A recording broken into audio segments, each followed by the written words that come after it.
The sixth episode of Starz' historical series Outlander Season 7, titled Where the Waters Meet, follows the aftermath of the rebels' decision to run away from Fort Ticonderoga to avoid a defeat to the British Army.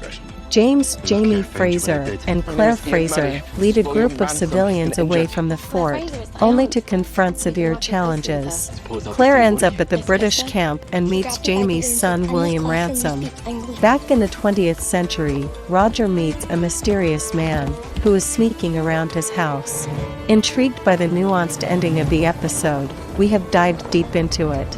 These are our thoughts regarding the same. Outlander Season 7 Episode 6 Recap. Where the Waters Meet begins with Jamie and Claire leading a group of civilians through a forest to safety. A group of British soldiers scares the civilians by pretending to be Native Americans. Jamie and young Ian team up to kill them. Claire, on the other hand, sets out to look for Mrs. Raven, who immensely fears Native Americans. Fearing that she will never be in safety, Mrs. Raven kills herself in front of Claire. A stunned Claire gets abducted by a British soldier, who takes her as a prisoner. Jamie and young Ian, after killing their enemy soldiers, learn that Claire has been captured. Young Ian returns to the fort to save his auntie, since Native Americans, an ally of the Crown, aren't suspected by the British. William Ransom reports to his superior at the fort and lets the latter know that he couldn't deliver the letters due to the accident he got into. When William reveals that he knows Samuel Cartwright is a rebel, his superior lets him know that the recipients of the letters are British spies who had infiltrated the Continental Army. Claire encounters Walter at the fort as a prisoner who is suffering from an embolism. She asks William for medicines and bandages to treat her fellow prisoners. William recognizes her as the matriarch at Fraser's Ridge, only for Claire to realize that the soldier in front of her is none other than her husband Jamie's son. Although Claire tries to save Walter using the supplies William provides her, the prisoner eventually dies. Young Ian saves Claire from the British Army with the help of William, who gets forced to help the former because he owes his life to him. Roger Mackenzie becomes a teacher at his son Jamie's school to teach Gaelic. While passing a collection of Gaelic songs, he accidentally passes his journal as well. The same is read by Brianna's colleague Rob Cameron. Rob introduces himself to Roger and forces the latter to invite him to have dinner with the Mackenzies.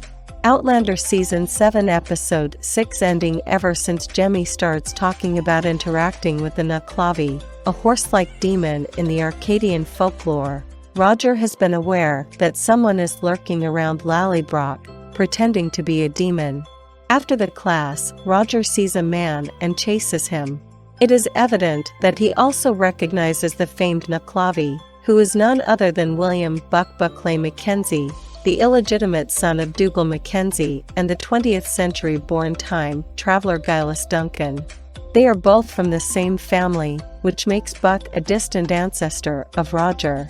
Buck has been staying around Lallybroch as the Nucklavi after traveling to the 20th century from the 18th century. This is not the first time Roger and Buck encounter each other. Their history also explains why the peace-loving Roger gives a smack to the uninvited guest.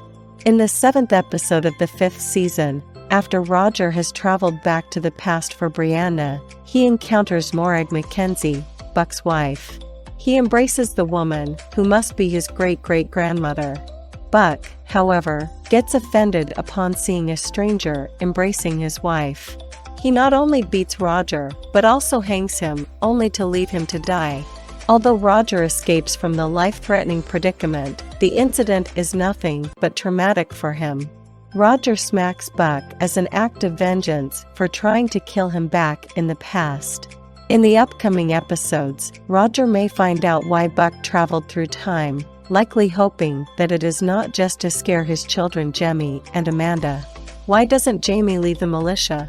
When the Revolutionary War breaks out, Jamie initially decides to fight for the rebels, especially after learning all about the history of America from Claire and Brianna. He then changes his mind after the realization that there isn't a right side to join in this war. Jamie doesn't want to aim his gun against his own son William and the Mohawks, the people of his nephew young Ian. He doesn't want to fight against the rebels either, since he knows that they are not demanding anything that shouldn't be demanded. The Scotsman decides to leave for Scotland during the war to avoid taking part in the same. Still, he gets forced to be a part of the militia to fight for the rebels. By the time the rebels run away from Fort Ticonderoga, Jamie's period of enlistment comes to its conclusion. Still, he decides to remain in the militia after talking to Daniel Morgan, who leads a group of riflemen. Jamie changes his mind about fighting the war because he realizes that the people around him need his help. Even though he initially believes that it is not his war to fight, it doesn't take long for him to realize any war is his war to fight if his fellow men are suffering. He doesn't want to abandon the people whose lives are hanging by a thread due to the war. After learning about the British Army's extensive plans to bring the Continental Army down, Jamie must have realized that he cannot abandon his group just because he doesn't want to stand against his son on the battlefield.